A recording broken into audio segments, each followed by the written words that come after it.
Last episode में हमने देखा था डार्क स्वैम्प को पार करते हुए फाइनली हानशेन स्टील आर्मर बेस लौट आया था, जहाँ पर जब वो अपने कमरे में जाकर देखता है तो उसे पता चलता है कि जिस प्रिमिटिव लेवल के बीस्ट को उसने क्रिस्टल खिलाया था वो अब एक स्केर्ड ब्लड रैंक का बीस्ट बन चुका है। ये पता चलते ही हानशेन तुरंत उसे मारकर पकाकर खा जाता है, जिससे उसे कुछ जीन पॉइंट्स मिलते हैं और अब उसके पास टोटल 34 जीन पॉइंट्स हो गए थे। अपनी इस प्रोग्रेस से हानशेन काफ़ी ज़्यादा खुश था। अब आगे तभी हानशेन को याद आता है कि उसने चोजन कॉन्टेस्ट में मिलने वाली उसकी स्केर्ड ब्लड रैंक की बीस्ट सोल तो ली ही नहीं है। हानशेन चोजन कॉन्टेस्ट के टॉप 10 में से था, इस वजह से उसे रिवॉर्ड के तौर पर एक स्केर्ड ब्लड रैंक की बीस्ट सोल मिलने वाली थी। हानशेन ने अभी तक जाकर उसे क्लेम नहीं किया था, इसलिए वो डिसाइड करता है कि आज रात सबसे छिपते छिपाते वो जाकर उस बीस्ट सोल को क्लेम कर लेगा। रात हो जाती है। मौका देखकर हानशेन अपने कमरे से निकलता है और सीधा मार्शल रिंग के अंदर एंटर करता है। अभी के लिए उसके सामने क्रिस्टल था। हानशेन उस क्रिस्टल पर अपना हाथ रख देता है। उसके हाथ रखते ही प्रोसेस शुरू हो गई थी। कुछ ही पलों में उसे अपनी स्केर्ड ब्लड रैंक की एक बीस्ट सोल मिलने वाली थी। हानशेन अभी के लिए काफ़ी ज़्यादा एक्साइटेड था कि आखिर उसे किस तरह की बीस्ट सोल मिलने वाली है। कुछ ही पलों में उसके सामने एक बीस्ट सोल आ जाती है। ये एक लड़की थी जिसने रेड कलर का आर्मर पहन रखा था। लड़की दिखने में काफ़ी ज़्यादा सुंदर थी। हानशेन को अभी के लिए एक ह्यूमनॉइड बीस्ट सोल मिली थी, इस वजह से वो काफ़ी ज़्यादा खुश था। जल्दी से हानशेन अपनी बीस्ट सोल को एक्टिवेट करता है। अचानक से वो लड़की एक ऑरा में बदलकर उसके माथे में घुस जाती है और अगले कुछ ही पलों में हानशेन पूरी तरह से बदल जाता है। अभी के लिए उसके ब्लैक हेयर गोल्डन कलर के हो गए थे, साथ ही साथ उसकी बॉडी पर अभी के लिए एक रेड कलर का आर्मर आ गया था। हानशेन अपनी पावर चेक करता है, लेकिन उसे अपनी पावर में कुछ खास इंप्रूवमेंट दिखाई नहीं पड़ती है, बस उसका डिफेंस थोड़ा बढ़ गया था। हानशेन सोच में पड़ जाता है आखिर इस बीस्ट सोल की पावर क्या है। तभी उसकी नज़रें कमरे से बाहर एक जंगल में पड़ती हैं और अभी के लिए वो चौंक जाता है, क्योंकि वो जंगल में हो रहे मूवमेंट को बहुत ही बारीकी से देख पा रहा था। अभी के लिए उसके आसपास की चीज़ें स्लो मोशन में चलने लगी थी एंड ये इतना स्लो था कि हानशेन अभी के लिए उन चिड़ियाओं के मूवमेंट को बारीकी से देख पा रहा था। अपनी इस एबिलिटी से हानशेन काफ़ी ज़्यादा खुश था। उसने डिसाइड किया था कि वो अभी के लिए सभी को ये दिखाएगा कि ये बीस्ट सोल हानशेन को मिली है, ना कि कॉइन को। हानशेन सबसे छिपते छिपाते मार्शल रिंग में एंटर हुआ था। ऐसे में कोई नहीं जानता था आखिर कॉइन कौन है। इस वजह से कोई ये भी नहीं जानता था कि आखिर कॉइन को कौन सी बीस्ट सोल मिलेगी, क्योंकि एक रैंडम बीस्ट सोल होने वाली थी। इस वजह से अभी के लिए हानशेन इस बीस्ट सोल का यूज़ हानशेन के रूप में कर सकता था, जिस वजह से अभी के लिए उसकी पावर बढ़ने वाली थी। उसकी इस बीस्ट सोल का नाम फेरी क्वीन था। हानशेन अब मार्शल रिंग से बाहर आ जाता है और वहाँ से सीधा ब्लैक हॉक मिलिट्री स्कूल के लिए टेलीपोर्ट हो जाता है। अभी के लिए हानशेन अपने कमरे की तरफ जा रहा था, लेकिन जैसे ही वो अपने कमरे के बाहर पहुँचता है उसे अपने कमरे से कई सारे लोगों के चीखने चिल्लाने की आवाज़ें सुनाई पड़ती हैं। हानशेन अभी के लिए शॉक हो गया था। उसे पता था कि अभी के लिए वो हॉस्टल में रह रहा है और यहाँ पर उसके साथ उसके कमरे में 3 और लोग होने वाले थे, लेकिन वो इस बात से चौंका था कि आखिर ये तीनों चीख चिल्ला क्यों रहे हैं। जब हानशेन कमरे का दरवाज़ा खोलता है तो उसकी नज़रें कमरे में मौजूद लोगों पर पड़ती हैं। हानशेन उन लोगों को देखकर कहता है, भाइयों क्या कोई प्रॉब्लम है? लेकिन इस पर अचानक से ही एक बंदा उसे अंदर खींच लेता है और कहता है, देखो अभी के लिए हम लोग ये डिसाइड करना चाहते हैं कि आखिर हमारा रूम लीडर कौन बनेगा। एक बंदा जो देखने में किसी बॉडी बिल्डर जैसा था, इसका नाम कैंग है। कैंग कहता है, देखो तुम सब में मैं सबसे बड़ा हूँ, इसलिए मुझे लीडर बनना चाहिए। तो एक बंदा जिसका नाम मैंग था वो कहता है, तुम सब में मैं सबसे ज़्यादा स्मार्ट हूँ, इस वजह से मुझे लीडर बनना चाहिए। तो इस पर तीसरा बंदा जैंग कहता है, हम चारों में मैं सबसे ज़्यादा पावरफुल हूँ, इसलिए लीडर मुझे बनना चाहिए। अभी के लिए उन तीनों की ये लड़ाई देखकर हानशेन शॉक हो गया था। उसे नहीं लगा था कि ये लोग इतनी सी बात पर इतना बड़ा बवाल मचाएंगे। वो लोग अब हानशेन की बात सुनने के लिए उसकी तरफ देखने लगते हैं। तो हानशन कहता है, तुम तीनों जिसे भी लीडर बनाओगे मुझे उससे कोई प्रॉब्लम नहीं होगी। इस पर अब जैंग आगे आकर कहता है, हम चारों आर्चरी डिपार्टमेंट से हैं, इसलिए क्यों ना हम इसका डिसीजन आर्चरी से ही करें। अभी के लिए हम शूटिंग एरिया में जाएंगे और जो भी वहाँ पर सबसे ज़्यादा बुलजाई को हिट करेगा वही अभी के लिए हमारा लीडर बनेगा। लेकिन हाँ, हमारे पास सिर्फ 100 एरो होंगे, उन्हीं 100 एरो में से हमें बुलजाई पर हिट करना होगा। इस पर सभी मान जाते हैं और वो लोग शूटिंग एरिया में आ जाते हैं। काफ़ी देर तक उनका ये कंपटीशन जारी रहता है एंड फाइनली रिजल्ट आ जाता है।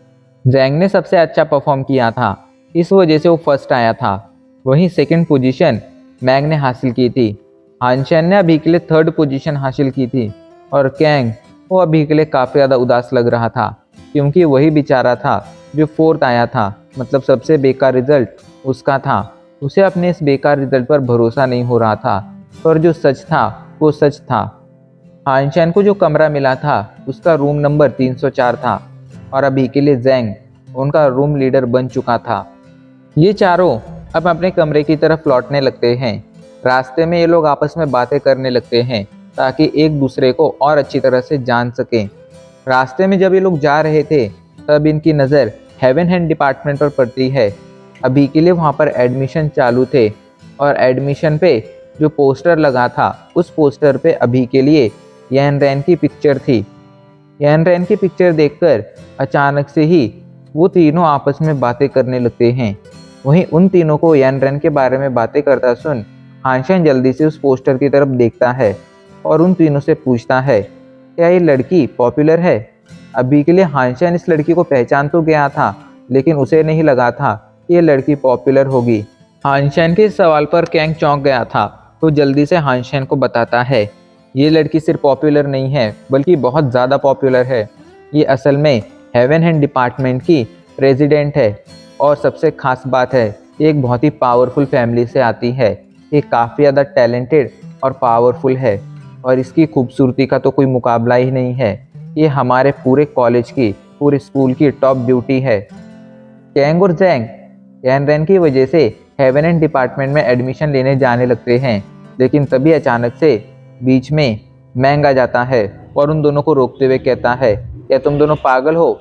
हम अभी के लिए आर्चरी डिपार्टमेंट के स्टूडेंट हैं।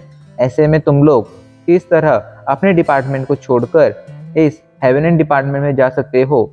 और मैंग उन दोनों को पीछे खींच लेता है। इधर हानशन समझ गया था यान रैन पूरे कैंपस में काफ़ी ज़्यादा पॉपुलर है, इसलिए उसने डिसाइड किया था कि वो इस बात को सीक्रेट रखेगा कि उसने फ्लाइट में यान रैन को हेवन हैंड गेम में हराया था। इधर कुछ दिन बीत जाते हैं। अभी के लिए उनके क्लासेस शुरू हो गए थे। हानशन सभी क्लासेस को अटेंड कर रहा था। इन क्लासेस में उन्हें हर चीज़ के बारे में पढ़ाया जा रहा था, शूटिंग से लेकर रोबोटिक्स तक। साथ ही साथ उनकी जीन्स के ऊपर भी क्लासेस थीं ताकि वो लोग ह्यूमन जीन्स को और बेहतर तरह से समझ सकें।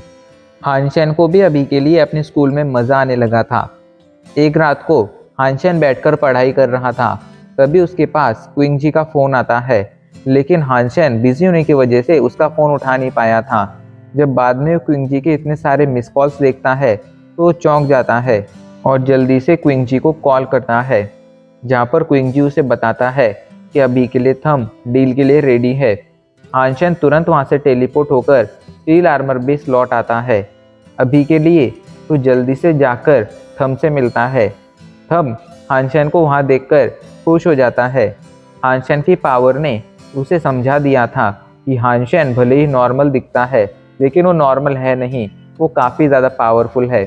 थम अपने पास से स्केयर्ड ब्लड बो निकालता है और उसे हानशन को देते हुए कहता है, ये बो काफ़ी ज़्यादा पावरफुल है, उम्मीद है तुम्हारे फ्यूचर जर्नी में ये तुम्हारे काफ़ी काम आएगा।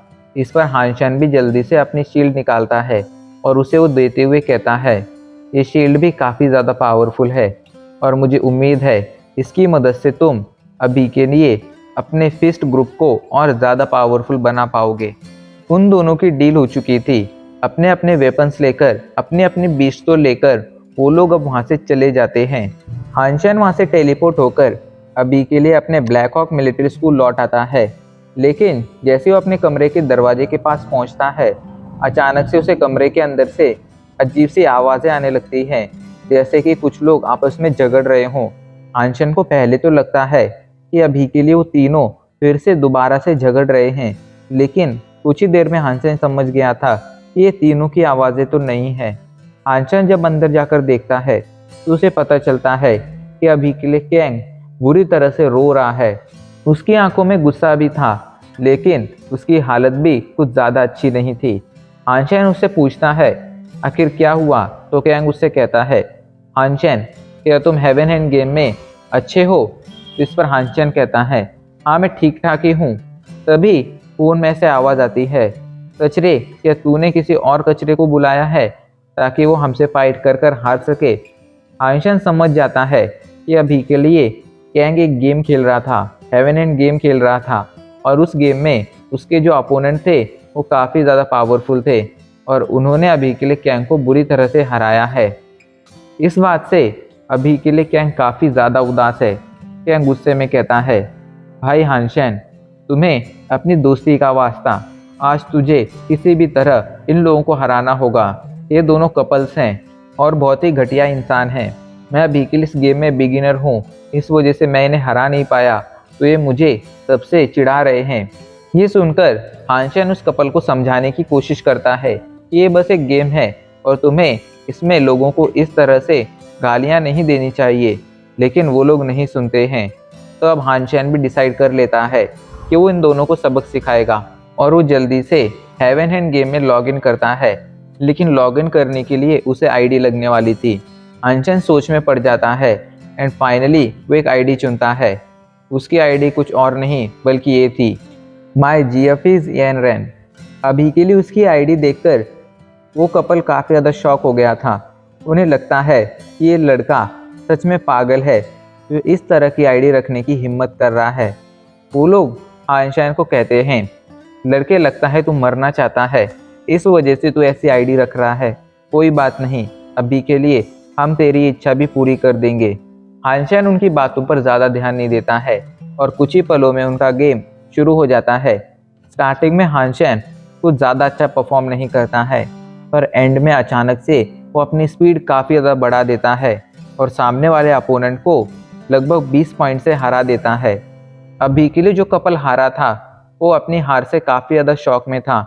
उन्हें अपनी हार पर भरोसा नहीं हो रहा था।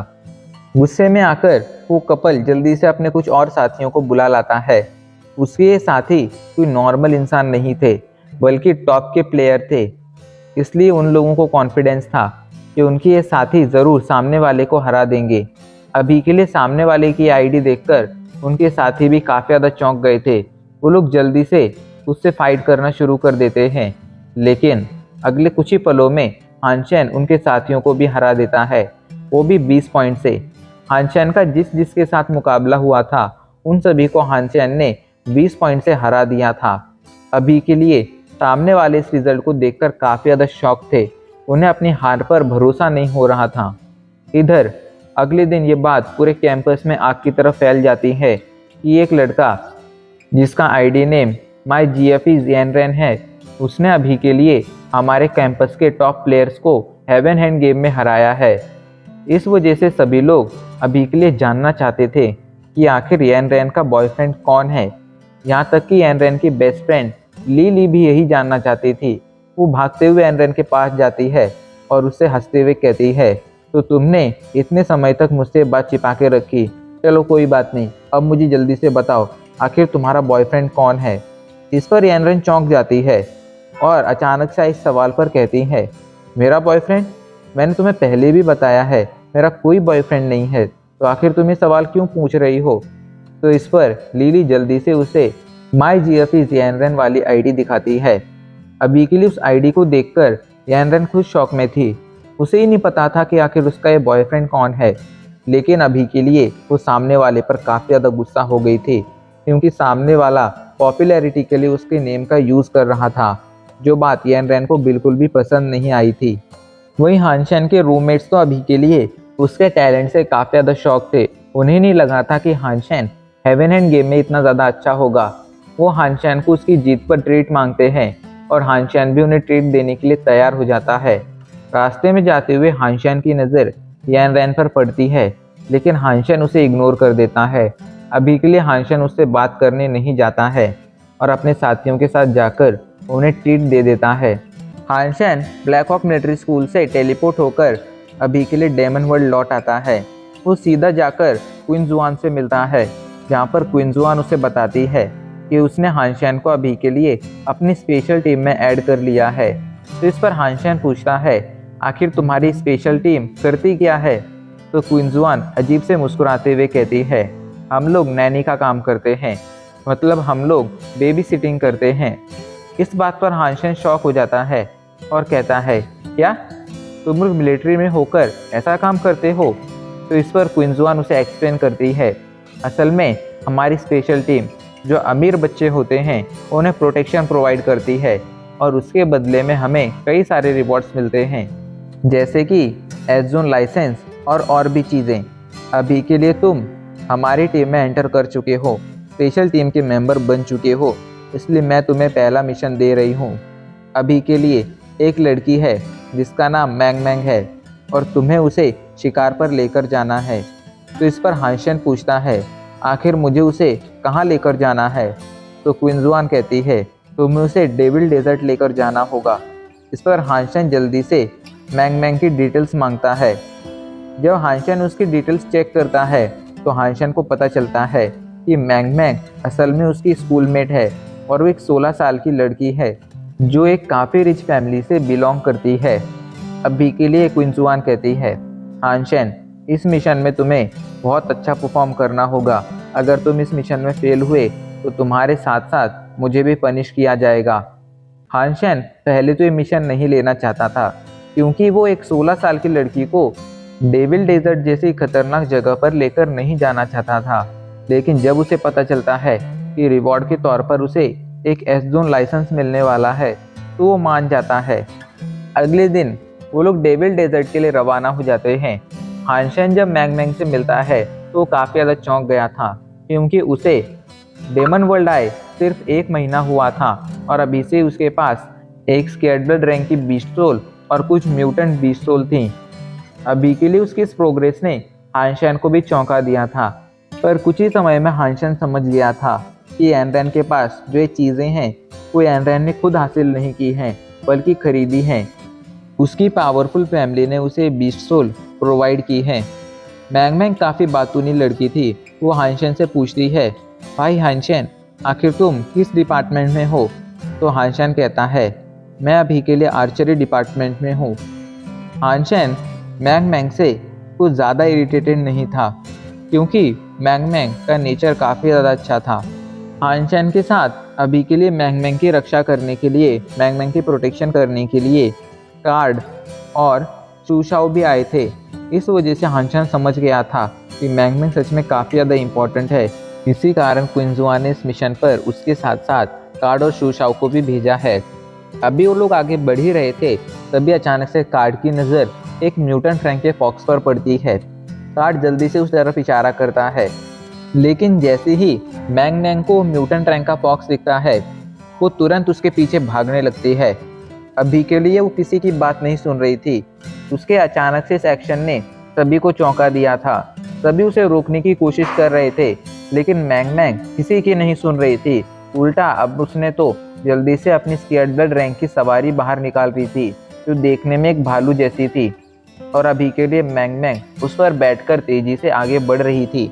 वहीं वो म्यूटेंट रैंक का फॉक्स मैंग मैंग को अपनी तरफ बढ़ता देख वहाँ से तेजी से भागने लगा था। मैंग मैंग की इस एक्शन को देखकर हानशैन जल्दी से कहता है, तुम दोनों अपनी म्यूटेंट रैंक की सवारी बाहर निकालो। ये कहकर हानशैन अपनी सवारी भी बाहर निकाल लेता है और वो तीनों मैंग मैंग के पीछे जाने लगते हैं।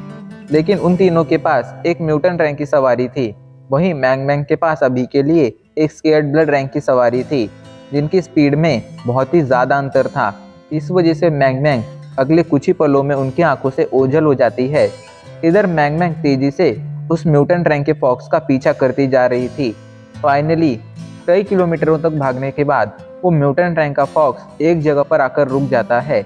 उसे रुकता देख मैंग मैंग एक्साइटेड हो जाती है और उसका शिकार करने जाने ही लगती है और तभी अचानक से वहाँ पर कई सारे प्रिमिटिव रैंक के बीस्ट आ जाते हैं। ये सभी प्रिमिटिव फॉक्स बीस्ट थे जो अभी के लिए उस म्यूटेंट रैंक के बीस्ट की मदद करने आए थे। इतने सारे फॉक्स बीस्ट को वहाँ पर देखकर मैंग मैंग समझ जाती है कि वो मुसीबत में फंस चुकी है और वो अपनी जान बचाकर वहाँ से भागने लगती है। लेकिन अभी के लिए सारे के सारे प्रिमिटिव रैंक के फॉक्स बीस्ट उसके पीछे पड़ चुके थे। मैंग मैंग अपनी जान बचाने की काफ़ी ज़्यादा कोशिश करती है, लेकिन अगले कुछ ही पलों में वो सभी फॉक्स बीस्ट उसके काफ़ी ज़्यादा करीब पहुंच जाते हैं। यहाँ तक कि कुछ ने तो उसकी सवारी पर हमला कर कर उसकी सवारी को भी घायल कर दिया था। अभी के लिए मैंग मैंग तेजी से अपनी सवारी को दौड़ाए जा रही थी, लेकिन इसका कुछ खास फायदा नहीं हो रहा था। अगले कुछ ही पलों में वो प्रिमिटिव रैंक के बीस्ट उसके करीब भी पहुंच जाते हैं और उस पर एक साथ हमला कर देते हैं। मैंग मैंग को अपनी मौत अपनी तरफ बढ़ते हुए दिखाई पड़ रही थी। उसने अपनी मौत को एक्सेप्ट कर ही लिया था, पर तभी अचानक से कहीं से कई सारे एरोज आते हैं, कई सारे तीर आते हैं जो मैंग मैंग की तरफ बढ़ रहे सभी के सभी प्रिमिटिव रैंक के फॉक्स बीस्ट को एक के बाद एक मार देते हैं। अचानक से आई सपोर्ट से मैंग मैंग चौंक गई थी। वो काफ़ी ज़्यादा खुश थी। जल्दी से उस डायरेक्शन में देखती है जहाँ से सपोर्ट आया था और उसकी आंखों में पानी आ जाता है, क्योंकि उस डायरेक्शन में अभी के लिए हान शेन था जो तेज़ी से कई सारे एरो शूट किए जा रहा था और उन सभी प्रिमिटिव रैंक के फॉक्स को मैंग मैंग से दूर भगाए जा रहा था। हान शेन के साथ कार्ड और शू शाओ भी थे जो एक के बाद एक उन सभी फॉक्स बीस्ट को मारते जा रहे थे। कार्ड जल्दी से मैंग मैंग को उन लोगों के पास आने के लिए कहता है। मैंग मैंग तेजी से उन लोगों की तरफ जाने लगती है, पर तभी अचानक से ज़मीन हिलने लगती है और अचानक से ज़मीन के अंदर से एक बड़ी सी सैंड वॉर्म बाहर आ जाती है। अभी के लिए हान शेन बहुत ज़्यादा परेशान हो गया था कि ये फॉक्स बीस्ट कम थे जो अभी सैंड वॉर्म बीस्ट भी वहाँ पर आ गई थी। किसी तरह वो लोग सभी से बचते हुए तेजी से वहाँ से भागने लगते हैं, लेकिन सैंड वॉर्म बीस्ट की स्पीड अभी के लिए काफ़ी ज़्यादा फास्ट थी। वो लोग जितना ज़्यादा भागते जा रहे थे उतना वो सैंड वॉर्म उनके करीब आता जा रहा था।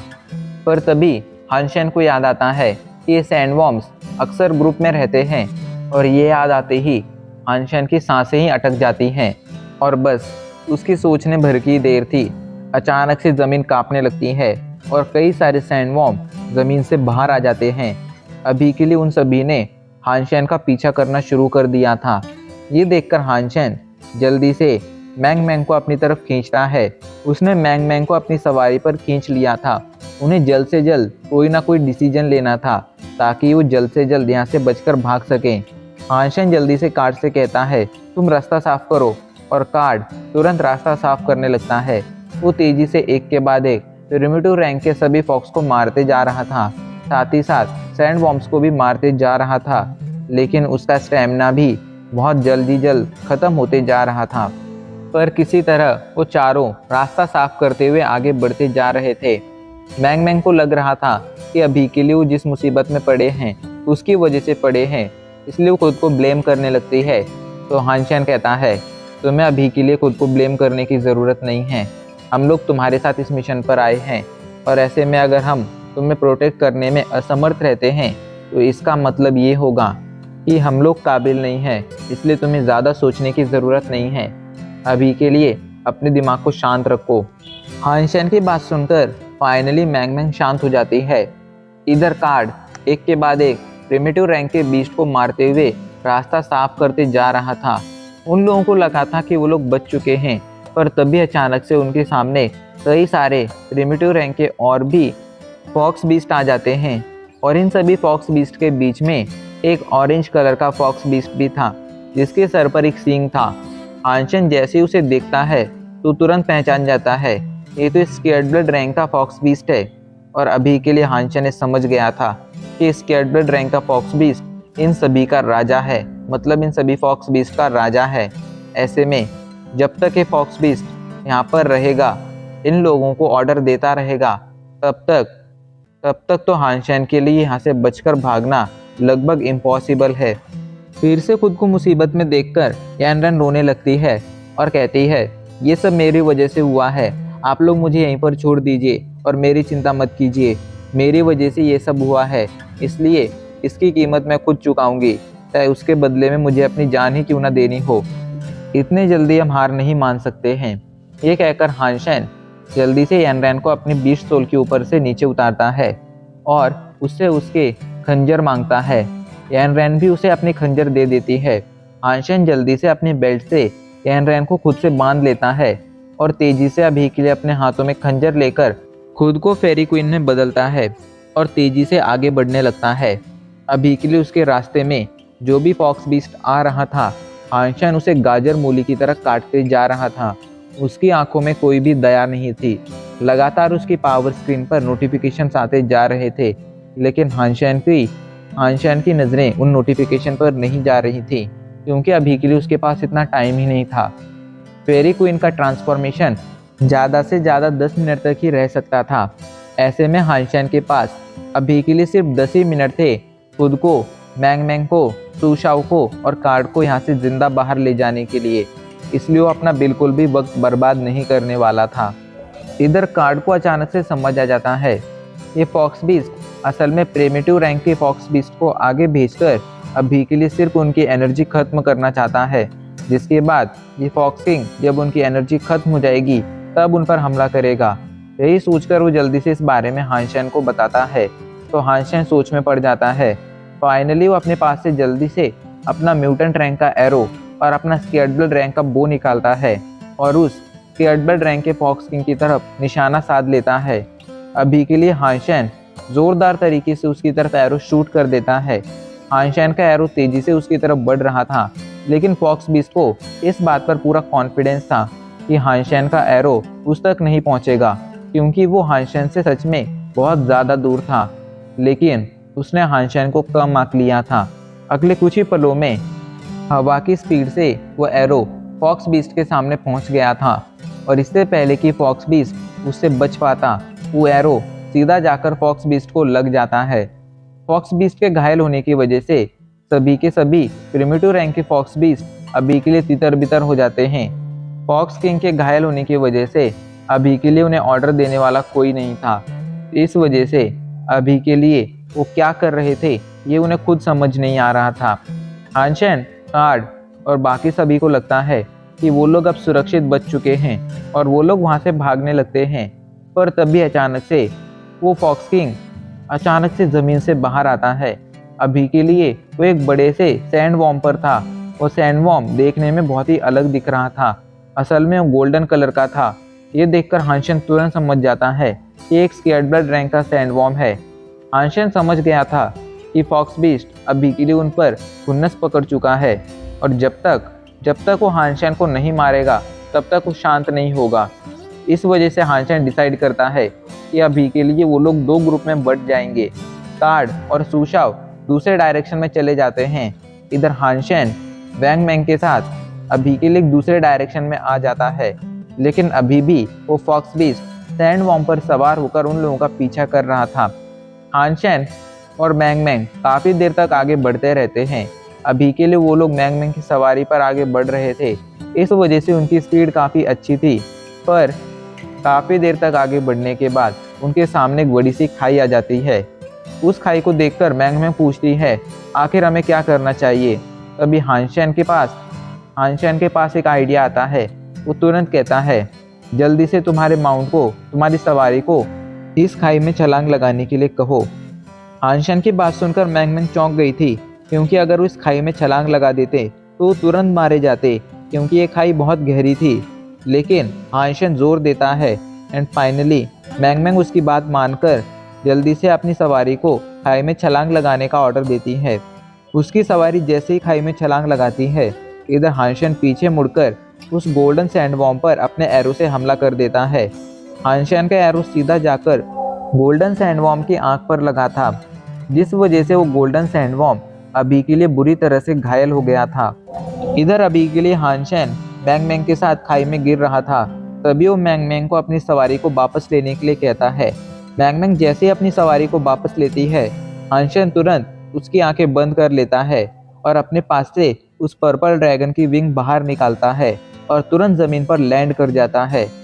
जैसे ही वो ज़मीन पर लैंड करता है, वो अपने पंख वापस ले लेता है और मैंग मैंग की आंखें खोल देता है। मैंग मैंग को लगता है कि उसने अभी के लिए हानशेन के पास पंख देखे थे, इसलिए उस बारे में हानशेन से पूछती है, लेकिन हानशेन बहाना बना देता है कि उसने पंख नहीं बल्कि बादलों की परछाई देखी थी। मैंग मैंग भी फाइनली उसकी बात मान जाती हैं। अभी वो लोग बातें कर ही रहे थे, तभी अचानक से वो गोल्डन सैंडवर्म सीधा खाई में गिर जाता है और खाई में गिरते ही मर जाता है। हानशैन के एरो की वजह से वो बुरी तरह से घायल हो गया था और उसे दिखना बंद हो गया था, और अब इतनी ऊंचाई से गिरने की वजह से उसकी बची कुची सांसें भी खत्म हो चुकी थी। वो मर चुका था।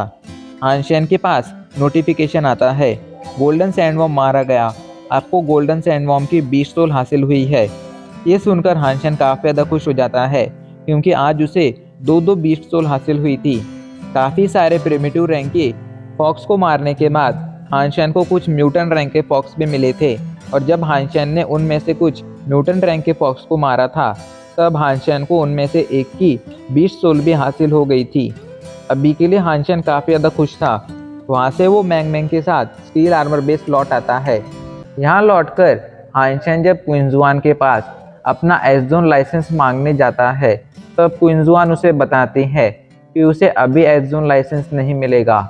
उसे एस जोन लाइसेंस तब मिलेगा जब मैंग मैंग अपने स्केयर्ड ब्लड रैंक के जीन पॉइंट्स को छोड़कर बाकी तीनों रैंक की जीन पॉइंट्स की मैक्सिमम लेवल कंप्लीट कर लेगी।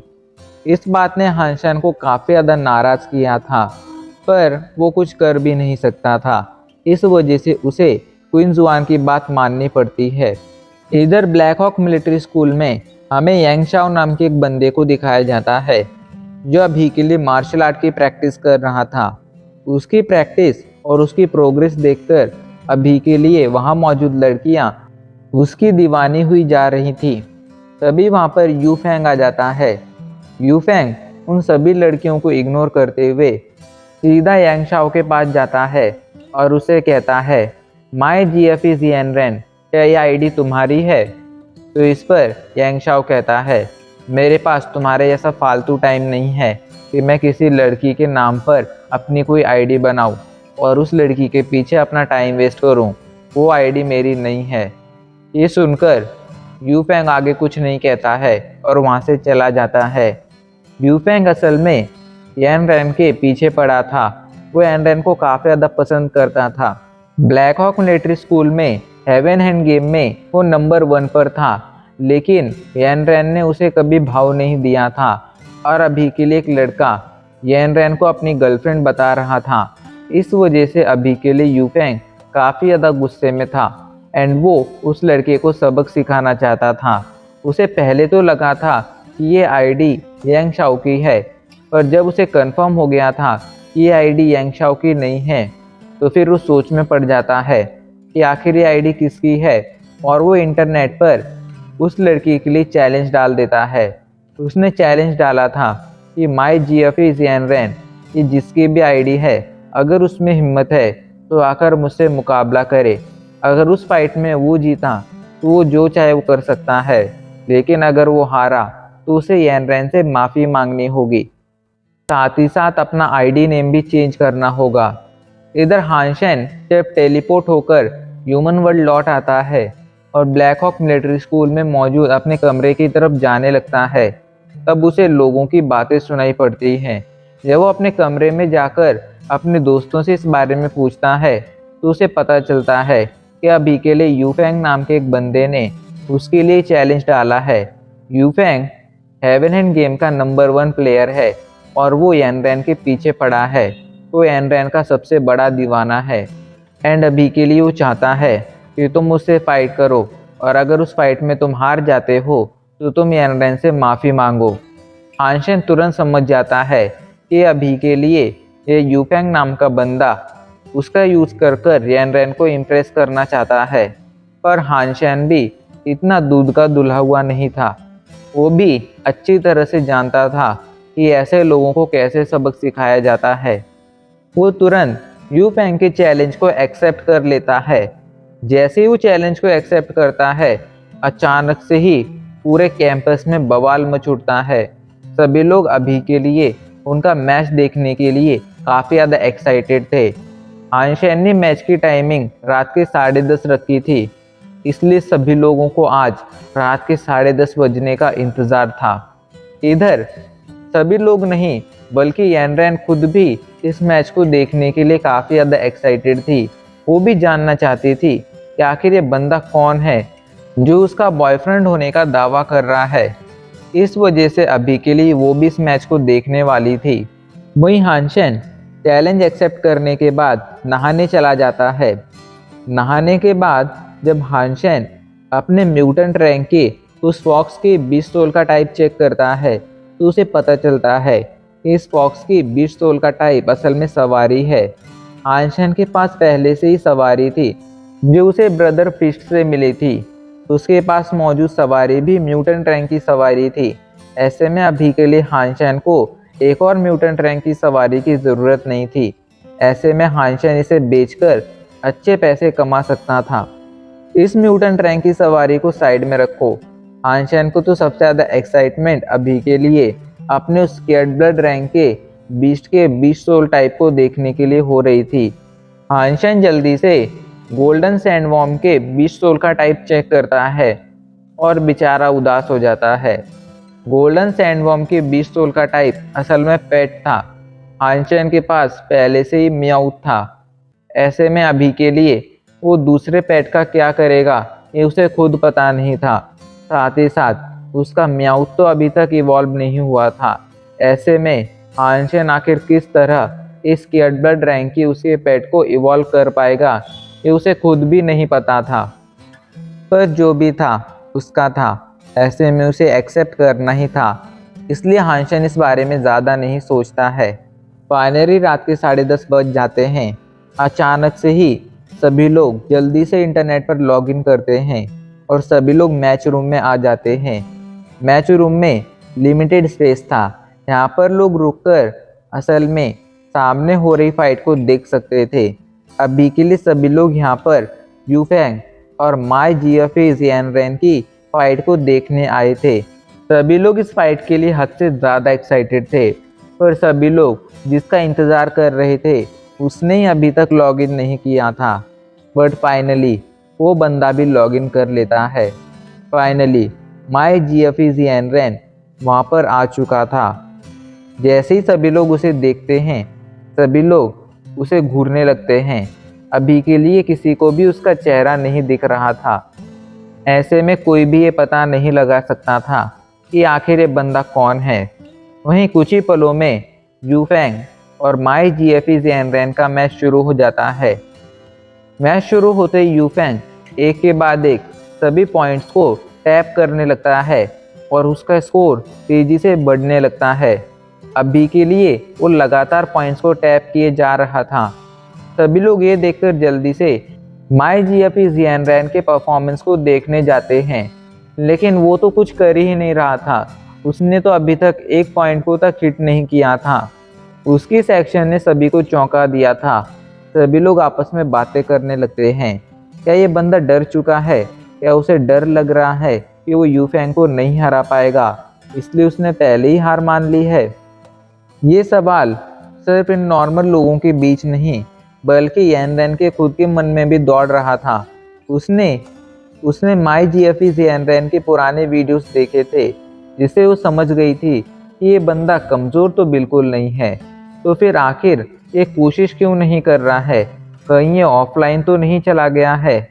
सभी को अभी के लिए यही लग रहा था कि ये बंदा डरकर ऑफलाइन चला गया है।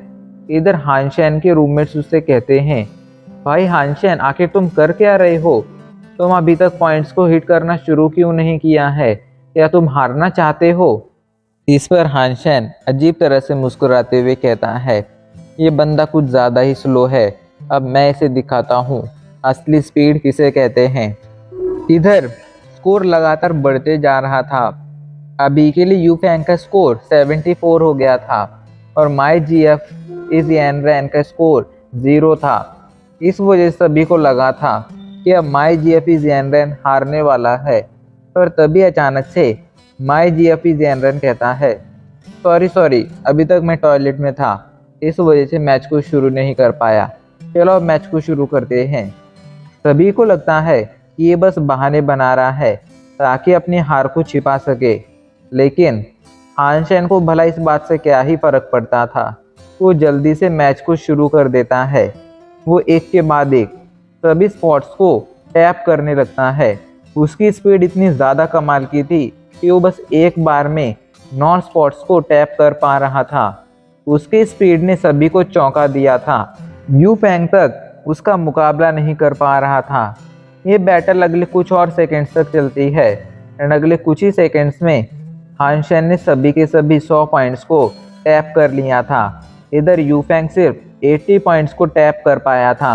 मतलब यू फेंग 20 पॉइंट से हार गया था। सभी लोग अभी के लिए शॉक में थे।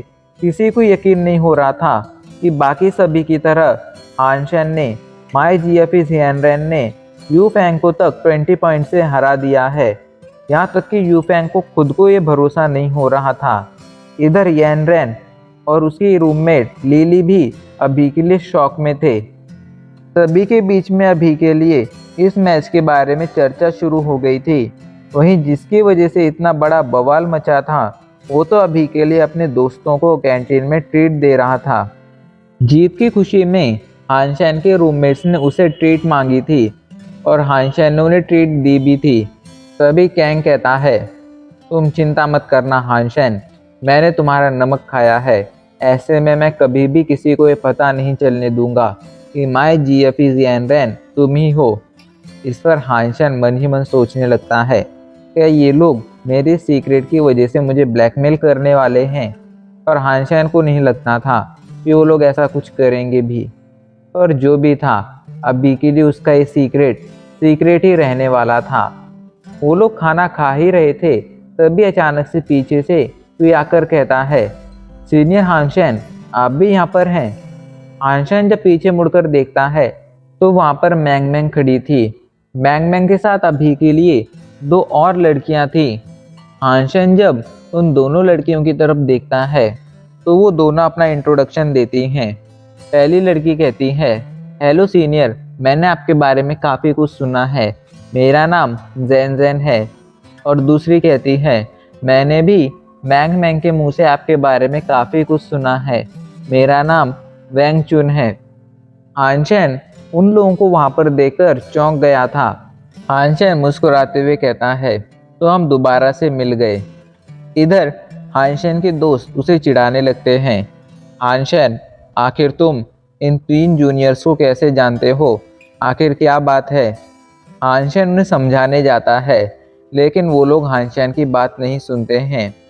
इधर मैंग मैंग कहती है, भाई हान शेन, क्या मैं आपसे एक फेवर मांग सकती हूँ?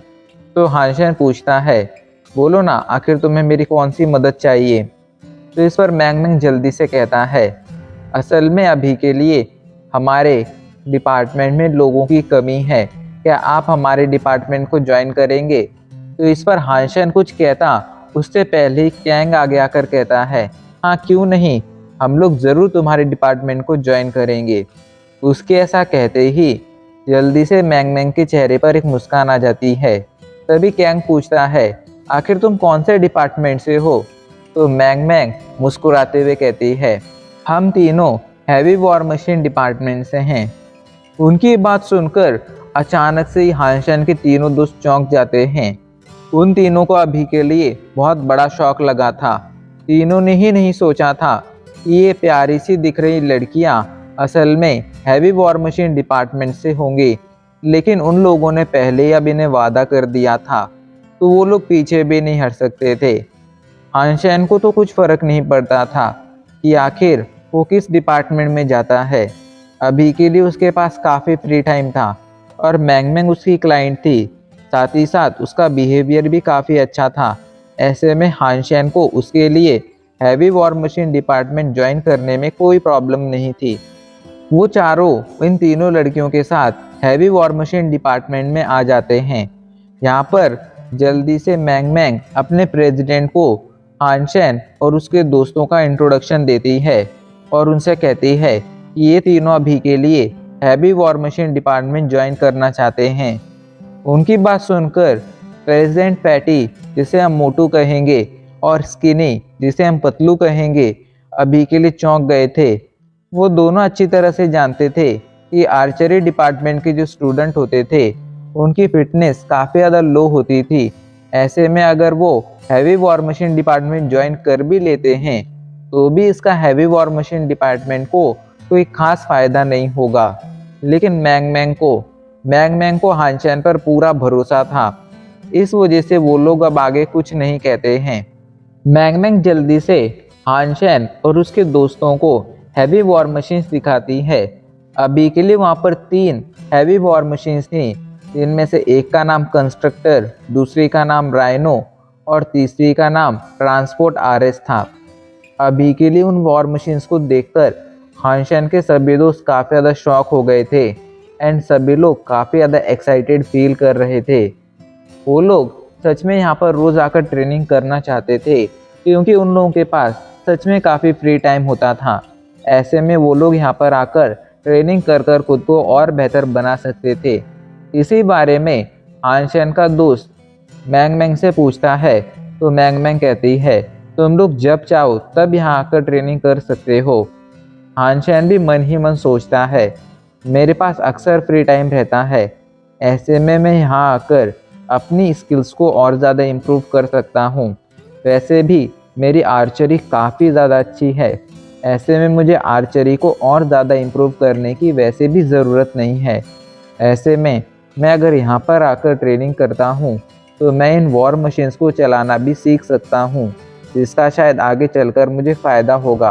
पहले तो हानचैन हैवी वॉर मशीन डिपार्टमेंट को ज्वाइन नहीं करना चाहता था, लेकिन इन हैवी वॉर मशीन्स को देखकर हानचैन ने अब अपना इरादा बदल लिया था। उसने डिसाइड किया था कि वो ज़रूर हैवी वॉर मशीन डिपार्टमेंट को ज्वाइन करेगा, ताकि उसकी स्किल्स इम्प्रूव हो सके। सीन चेंज हो जाता है और हमें ब्लैक हॉक मिलिट्री स्कूल के प्रिंसिपल केविन का सीन दिखाया जाता है। अभी के लिए केबिन के अंदर कोच यांग गुस्से में कहते हैं, प्रिंसिपल, आखिर आप उन नया स्टूडेंट को वो 7 नंबर वेयर हाउस कैसे दे सकते हैं? और चलो आपने उन्हें वो 7 नंबर वेयर हाउस दे भी दिया, तो भी आप उन्हें इतनी एक्सीलेंट वॉर मशीन्स कैसे दे सकते हैं? क्या आप नहीं जानते हैं कि वो बच्चे उन वॉर मशीन को चलाने के काबिल नहीं हैं? तो इस पर प्रिंसिपल कहते हैं, आखिर तुम इतना गुस्सा क्यों कर रहे हो और तुम इतनी चिंता क्यों कर रहे हो? वो नया स्टूडेंट काफ़ी ज़्यादा टैलेंटेड हैं, साथ ही साथ उन्हें अभी के लिए उस वेयर हाउस की और उन हैवी वॉर मशीन्स की ज़रूरत थी, तो ऐसे में आखिर हम उन्हें वो प्रोवाइड कैसे ना करते? तो इस पर कोच यांग गुस्से में कहते हैं, मैं जानता हूँ आप ये सब उनके बैकग्राउंड की वजह से कर रहे हैं, पर मैं अब आगे ऐसा नहीं होने दूंगा। कोच यांग गुस्से से प्रिंसिपल केबिन से बाहर आते हैं और अभी के लिए हैवी वॉर मशीन डिपार्टमेंट की तरफ जाने लगते हैं। अभी के लिए उनका गुस्सा उनकी नाक पर दिखाई पड़ रहा था। उन्होंने डिसाइड कर लिया था कि भले ही वो बच्चे 7 नंबर वेयर हाउस ले जाएं, लेकिन वो किसी भी हालत में उन बच्चों को इतनी अच्छी वॉर मशीन्स ले जाने नहीं देंगे। इसी गुस्से के साथ अभी के लिए वो वॉर मशीन डिपार्टमेंट के अंदर एंटर करते हैं। तारिक अब सिर पर था, ऐसे में उन्होंने डिसाइड कर लिया था कि चाहे कुछ भी हो जाए, लेकिन वो इन वॉर मशीन्स को अपने डिपार्टमेंट के अंदर लेकर जाएंगे ही, मतलब जाएंगे ही, चाहे फिर उसके लिए उन्हें उन रिच बच्चों के पेरेंट्स को ऑफेंड ही क्यों ना करना पड़े। पर एंटर करते ही उनकी नज़र एक हैवी वॉर मशीन पर पड़ती है, जिसे अभी के लिए कोई तो कंट्रोल कर रहा था। ये हैवी वॉर मशीन बिल्डर थी, जिसे कंट्रोल करने वाला काफ़ी अच्छी तरह से कंट्रोल कर रहा था। ये देखकर कोच यांग को लगता है कि ये कोई नया कोच है, जो अभी के लिए काफ़ी अच्छी तरह से इस हैवी वॉर मशीन को कंट्रोल कर रहा है। सामने वाले की काबिलियत देखकर कोच को लगता है कि सामने वाला ज़रूर कोई इवॉल्वर होगा। जो भी इंसान अपने सभी तरह की जीन पॉइंट्स कंप्लीट कर कर इवॉल्व हो जाता था, उसे इवॉल्वर कहा जाता था। कोच यांग को लगता है कि सामने वाला ज़रूर कोई इवॉल्वर है, इस वजह से उस वॉर मशीन को इतने अच्छी तरह से कंट्रोल कर पा रहा है। पर वो ये नहीं जानते थे कि जो इंसान उस वॉर मशीन को कंट्रोल कर रहा है वो कोई और नहीं बल्कि हानचैन है, जो अभी के लिए फर्स्ट ईयर का स्टूडेंट है। खैर, उस बंदे की स्किल देखकर अभी के लिए कोच काफ़ी ज़्यादा उत्साहित हो गए थे और उन्हें भी अब उस बंदे से फाइट करनी थी। इस वजह से वो तुरंत एक वॉर मशीन के अंदर एंटर करते हैं। उन्होंने ट्रांसपोर्ट आरएस को चुना था। वो जल्दी से जाकर बिल्डर पर हमला कर देते हैं। इधर हानचैन को तुरंत पता चल जाता है कि कोई उन पर पीछे से हमला करने आ रहा है। ये पता चलते ही हानचैन जल्दी से उस हमले को ब्लॉक कर देता है। अभी के लिए सामने वाले की काबिलियत देखकर कुछ चौंक गए थे, क्योंकि उन्होंने सामने वाले पर पीछे से हमला किया था, पर सामने वाले ने ऐन वक्त पर उस हमले को रोक दिया था। लेकिन कोच भी कुछ कम माहिर नहीं थे, इस वजह से वो सामने वाले पर एक के बाद एक हमले करना शुरू कर देते हैं। इधर हानशैन को लगता है कि शायद अभी के लिए वॉर मशीन के अंदर फैटी मतलब मोटू या स्किनी मतलब पतलू होंगे, इसलिए वो उन लोगों से फाइट करने लगता है। लेकिन कुछ ही पलों में हानशैन को समझ आ जाता है कि भले ही वॉर मशीन के अंदर कोई भी हो, लेकिन मोटू पतलू तो नहीं होंगे, क्योंकि उन दोनों की स्किल्स इतनी अच्छी है ही नहीं। वहीं कोच उत्साह में जल्दी से ट्रांसपोर्ट आरएस के सभी वेपन्स बाहर निकाल लेते हैं और सीधा जाकर बिल्डर पर हमला करने लगते हैं। इतने सारे वेपन्स को अपनी तरफ बढ़ता देख हानशैन तुरंत सावधान हो जाता है और वो जल्दी से अलग अलग डायरेक्शंस में मूव होकर अलग अलग एंगल्स का यूज कर कर अभी के लिए उन सभी हमलों को ब्लॉक करने लगता है। कोच को भी अभी के लिए फाइट में मजा आने लगा था। सामने वाला उनके हर हमले को ब्लॉक जो करता जा रहा था, जो कि नॉर्मल इंसान तो बिल्कुल नहीं कर सकता था। कोच उस पर एक और हमला करते हैं, लेकिन सामने वाला जल्दी से बचकर एक काउंटर अटैक कर देता है और कोच की वॉर मशीन कई कदम पीछे चली जाती है। इधर हानशैन अब काफ़ी ज़्यादा थक चुका था, इसलिए अब वो वॉर मशीन से बाहर आ जाता है। बाहर आकर जब वो देखता है तो उसे वहाँ पर एक इंसान दिखाई पड़ता है जो अभी के लिए ट्रांसपोर्ट आरएस से बाहर आया था। हानशैन को लगता है कि सामने वाला ज़रूर कोई सीनियर होगा, इसलिए वो जाकर उससे बातें करने लगता है। इधर जब कोच की नज़रें हानशैन पर पड़ती हैं तो तुरंत चौंक जाते हैं और चौंक कर कहते हैं, क्या तुम एक स्टूडेंट हो? तो इस पर हानशैन कहता है, हाँ मैं अभी के लिए फर्स्ट ईयर का स्टूडेंट हूँ। वैसे सीनियर, मैंने आज से पहले आपको यहाँ पर कहीं देखा नहीं है। आखिर आप कौन हैं? और आप सच में काफ़ी ज़्यादा काबिल हैं। आप जैसा काबिल इंसान मैंने आज तक नहीं देखा है। आप जिस तरह से वॉर मशीन को ऑपरेट करते हैं, उस तरह से कोई प्रोफेशनल बंदा ही उसे ऑपरेट कर सकता है। अभी के लिए कोच हानशैन को देखकर काफ़ी ज़्यादा शॉक में थे। उन्हें भरोसा नहीं हो रहा था कि उनके स्कूल में ऐसा कोई इंसान है जो फर्स्ट ईयर में है और फर्स्ट ईयर में होने के बावजूद वो इतने अच्छी तरह से वॉर मशीन को कंट्रोल कर सकता है। कोच यांग हानशैन से पूछते हैं, आखिर तुम किस डिपार्टमेंट से हो? तो हानशैन मुस्कुराते हुए कहता है, मैं आर्चरी डिपार्टमेंट से हूँ और मैंने शौक में वॉर मशीन डिपार्टमेंट को ज्वाइन किया है। कोच यांग सोच में पड़ जाते हैं। आर्चरी डिपार्टमेंट के स्टूडेंट बिल्कुल भी अच्छे नहीं होते थे, उनकी फिजिक काफ़ी ज़्यादा वीक होती थी। ऐसे में उन्होंने कभी भी आर्चरी डिपार्टमेंट को सीरियसली नहीं लिया था। लेकिन आज हानशैन की काबिलियत ने उन्हें बुरी तरह से चौंका दिया था। वो हानशैन से आगे भी बातें करना चाहते थे, लेकिन तभी हानशैन कहता है, मुझे अभी एक मीटिंग में जाना है, इसलिए मैं चलता हूँ। ये कहकर हानशैन वहाँ से चला जाता है। वहीं कोच मन ही मन कहते हैं, इस लड़के को मुझे किसी भी तरह वॉर मशीन डिपार्टमेंट ज्वाइन करने के लिए मनाना ही होगा। Guys, heavy war machine department और वॉर मशीन डिपार्टमेंट दोनों अलग डिपार्टमेंट हैं। हैवी वॉर मशीन डिपार्टमेंट जहाँ पर काफ़ी कम पॉपुलर है, वहीं वॉर मशीन डिपार्टमेंट बहुत ही ज़्यादा पॉपुलर है। इधर हानशैन वहाँ से एक मीटिंग में आ जाता है। ये मीटिंग मोटू और पतलू ने बुलाई थी। मोटू और पतलू बताते हैं, अगले कुछ ही दिनों में प्रारी कप शुरू होने वाला है और हमें उसमें पार्टिसिपेट करना है। तो तुम लोग बोलो, हमें किस किस कैटेगरी में पार्टिसिपेट करना चाहिए? इस पर सभी लोग अपना अपना ओपिनियन देने लगते हैं। मोटू पतलू जब हानशैन की तरफ देखकर उससे पूछते हैं तो हानशैन कहता है, इसमें हमें रिवॉर्ड के तौर पर क्या मिलेगा? तो इस पर मैंग यांग उसे बताती है, इस कंपटीशन में कई तरह की कैटेगरी हैं। हम अगर किसी भी कैटेगरी में टॉप 3 में आते हैं तो हमें आसानी से एक वॉर मशीन मिल सकती है, वो भी स्टार ऑर्गेनाइजेशन से, जो काफ़ी ज़्यादा पावरफुल होगी, साथ ही साथ काफ़ी ज़्यादा महंगी भी होगी। ये सुनकर हानशैन कहता है, तो ठीक है, हम सभी तरह की कैटेगरीज में पार्टिसिपेट करेंगे। इस पर मोटू और पतलू दोनों शॉक हो जाते हैं। तो हानशैन पूछता है, क्या हम ऐसा नहीं कर सकते हैं? तो मोटू और पतलू कहते हैं, हम लोग ऐसा कर तो सकते हैं, लेकिन क्या हमें ऐसा करना चाहिए? देखो, अगर गलती से भी वहाँ पर हम लोग हर एक कैटेगरी में हार गए तो हम लोग सिर्फ मजाक बनकर रह जाएंगे। तो इस पर हानशैन कहता है, तुम लोग उसकी चिंता मत करो, तुम लोग बस पार्टिसिपेशन का ध्यान रख लो, बाकी सब मैं संभाल लूँगा। तो इस पर मोटू और पतलू कहते हैं, ठीक है, तो हम सभी तरह की कैटेगरी में पार्टिसिपेट करेंगे। लेकिन तभी उन्हें कुछ रियलाइज़ होता है और वो कहते हैं, अभी के लिए हम एक कैटेगरी को छोड़कर बाकी सभी कैटेगरीज में पार्टिसिपेट कर सकते हैं, क्योंकि वो एक कैटेगरी हमारी बाकी की कैटेगरीज के साथ ओवरलैप हो रही है। तो इस पर हानशन कहता है, ठीक है, तो उस एक कैटेगरी को छोड़कर तुम बाकी सभी कैटेगरी में पार्टिसिपेशन का काम देख लो। अभी वो लोग बातें कर ही रहे थे, तभी वहाँ पर कोच यांग आ जाते हैं। कोच यांग को सभी ने पहचान लिया था, बस हानशन और उसके दोस्तों को छोड़कर। हानशन उन्हें देखकर उनसे बातें करने जाने ही लगता है, लेकिन तभी बाकी सभी की बातें सुनकर उसे पता चलता है कि वो इंसान जिसे वो अपना सीनियर समझ रहा था, असल में वो एक कोच हैं, और वो भी वॉर मशीन डिपार्टमेंट के। कोच यांग जल्दी से हानशन से कहते हैं, हानशन, मैं कोच यांग हूँ। मैं हैवी वॉर मशीन डिपार्टमेंट से नहीं, बल्कि वॉर मशीन डिपार्टमेंट से हूँ और वहाँ का कोच हूँ। अभी के लिए मैं तुम्हें वॉर मशीन डिपार्टमेंट ज्वाइन करने का ऑफ़र देता हूँ। क्या तुम हमारे डिपार्टमेंट ज्वाइन करोगे?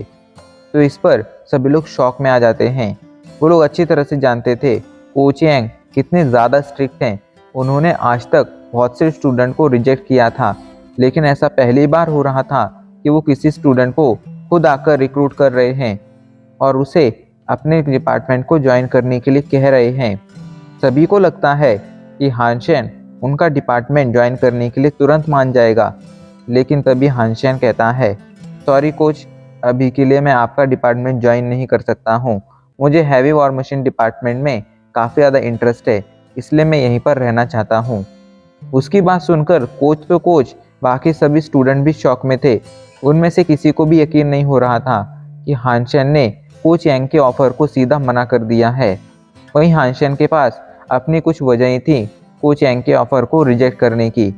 असल में हैवी वॉर मशीन डिपार्टमेंट में कोई खास तरह के रूल्स नहीं थे, इसलिए हानशन के पास वहाँ पर काफ़ी ज़्यादा फ्रीडम थी। वो जब चाहे वहाँ से सीधा डेमन वर्ल्ड जा सकता था, उसे किसी की भी परमिशन लेने की ज़रूरत नहीं थी। ऐसे में वो आखिर किस तरह अपनी इस फ्रीडम को जाने देता, इसी वजह से उसने मना कर दिया था। साथ ही साथ मैंग मैंग उसकी क्लाइंट थी और उसी की वजह से उसने heavy war machine department join किया था।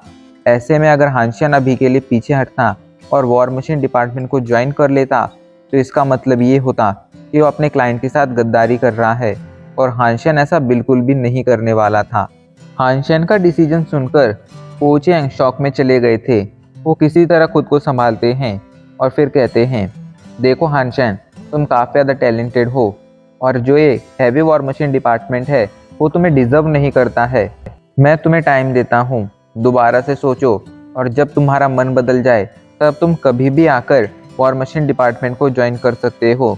ये कहकर कोच यांग ज़्यादा कुछ सुने बिना ही वहाँ से चले जाते हैं। जहाँ हानशन के डिसीजन से सभी शॉक थे, वहीं मैंग मैंग काफ़ी ज़्यादा खुश थी और हानशन के लिए बस इतना ही मैटर करता था। अपने दोस्तों से थोड़ी देर और बात करने के बाद हानशन वहाँ से कैफेटेरिया आ जाता है। अभी के लिए वो सीधा जाकर एक कोल्ड ड्रिंक लेने जाता है, लेकिन वहाँ पर कोल्ड ड्रिंक की सिर्फ एक बॉटल बची हुई थी। हानशन जैसे उस बॉटल को कैरी करने जाता है, तभी अचानक से एक दूसरा हाथ आता है और वो उस बॉटल को हानशन से पहले पकड़ लेता है। हानशन जल्दी से उस बॉटल को पकड़ने वाले की तरफ देखता है तो चौंक जाता है, क्योंकि वो बॉटल किसी और ने नहीं बल्कि यान रैन ने पकड़ी हुई थी। हानशन यान रैन को वहाँ देखकर काफ़ी ज़्यादा शॉक हो गया था। उसे नहीं लगा था कि वो यान रैन से दोबारा से इस तरह मिलेगा। वहीं हानशन को वहाँ देखकर यान रैन खुद भी शॉक में थी। यान रैन उससे गुस्से में कहती है, तो चीटर, आखिर तुम किस तरह हमारे स्कूल में एंटर हुए हो? आखिर तुम्हें किस तरह हमारे स्कूल में एडमिशन मिल गया है? तो हानशन गुस्से में कहता है, मैंने किसी तरह की चीटिंग नहीं की है। क्या मैंने तुम्हें पहले ही नहीं बताया था कि यहाँ पर एंटर करना मेरे लिए कोई बड़ी बात नहीं होगी? अभी वो दोनों बहस कर ही रहे थे, तभी वहाँ पर यूफैंग आ जाता है और हानशन को घूरते हुए कहता है, यान रैन, क्या ये लड़का तुम्हें परेशान कर रहा है? यूफैंग को वहाँ पर देखकर यान रैन उससे कहती है, अभी के लिए मेरा मैटर है, तुम्हें इसमें नहीं पड़ना चाहिए, तुम जाकर अपना काम करो। लेकिन वो बंदा हानशन का पीछा छोड़ने के लिए बिल्कुल भी तैयार नहीं था। हानशन भी यूफैंग से कहता है, सीनियर, आपको इस मैटर में नहीं पड़ना चाहिए। वैसे भी मैं यान रैन को पहले भी हेवन एंड गेम में हरा चुका हूँ। और हम दोनों के बीच एक शर्त लगी थी। आपको अब हम दोनों के बीच में नहीं आना चाहिए। हानशन की बात सुनकर यूफेंग हंसते हुए कहता है, क्या कह रहे हो? तुमने यान रैन को मैच में हराया है? मतलब कुछ भी? जाओ और जाकर आईने में पहले अपना चेहरा देखो। तो इस पर हानशन हंसते हुए कहता है, मैंने तो तुम्हें भी हराया है। यूफेंग को अभी के लिए हानशन की बात सुनकर गुस्सा आ जाता है। आखिर ये बंदा ऐसा कैसे कह सकता था कि उसने यूफेंग को भी हराया है। और यूफेंग हानशन को चैलेंज कर देता है। अभी के लिए उन दोनों के बीच एक मैच होने वाला था। अगर उस मैच में हानशन जीतता तो यूफेंग कभी भी दोबारा हानशन के रास्ते में नहीं आता। लेकिन अगर यूफेंग जीत जाता तो फिर गलती से भी अगर हानशन यान रैन को दोबारा से परेशान करता तो यूफेंग उसे बिल्कुल भी नहीं छोड़ता। अभी के लिए हानशन ने पेपर की एक बॉल बनाई थी। टेबल पर अभी के लिए 3 ग्लास मौजूद थे। हानशन ने ग्लास के नीचे उस बॉल को रख दिया था। हानशन तेजी से एक के बाद एक सभी ग्लासेस को मूव करने लगता है और काफ़ी देर बाद फाइनली यूफेंग से पूछता है, तो सीनियर बताइए आखिर किस ग्लास के नीचे वो बॉल है? इस पर यूफेंग जल्दी से 2 ग्लास को साइड में करते हुए कहता है, बॉल इन दोनों ग्लास के नीचे नहीं है, तो ज़रूर इस बीच वाले ग्लास के अंदर होगी। वहीं आसपास जो लोग ये मैच देख रहे थे उन्हें भी बिल्कुल यही लगता है।